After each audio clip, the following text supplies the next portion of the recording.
primarily a vocal composer.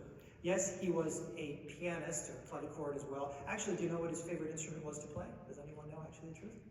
Anyone want to guess? Anyone? Viola. I know it's like a bad joke, but Mozart actually loved to play viola. There are actually stories of Mozart and Haydn arguing amongst themselves when they would play quartets who was going to get to play the viola part. Why? Because the viola voice is in the middle of all the rest. He was a very fine violinist, of course, but he didn't really want to stand there and show off. But it was actually the concertmaster of the first violin who would lead, and everyone would work together in this. That's exactly how we did it. So we give you a pretty authentic performance of the 25th. The 29th now, the A major, is so beautiful, and if you especially understand it from the point of view of Mozart's great love, the voice and opera. Mozart wrote a tremendous amount of operas.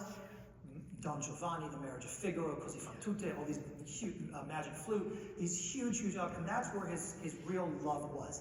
Our playing is informed very much by what the human voice, if you think of a beautiful soprano or a good tenor or what they can really pull off, we only could dream to pull off actually on our instruments. There's just something about the human voice. In fact, Mozart also married a very fine soprano, Constanze Weber. She was also a soprano. Listen here how this is a much different world. We'll just take for the beginning and show you the beautiful underworking of what you're hearing underneath the melody. We're not actually going to play the melody for you for a second. It's the beginning of 29.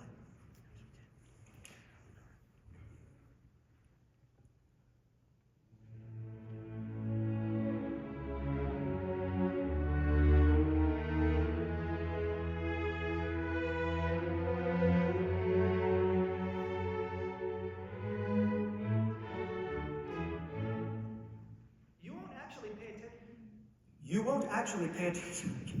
won't actually pay attention to that because you're going to be listening to the melody. But try, in a lot of Mozart, to listen to all of these extraordinary voices that are going under here and really understand it from the point of view of a magnificent aria or a quartet of singers or a trio, each one having a different character. Each one of these is their very own specific character in a Mozart opera, and they're being performed here, though, instrumentally.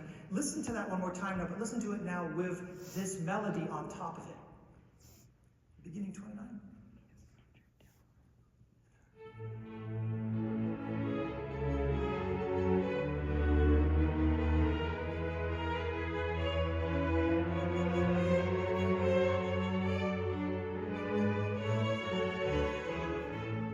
That's extraordinary.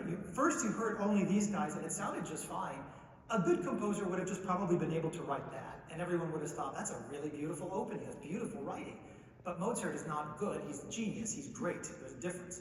And he adds this wonderful melody now, which is octave-driven, yum, bom. Again, it's just a registration change, dum, bom. And it comes back several times throughout the movement, as you'll hear.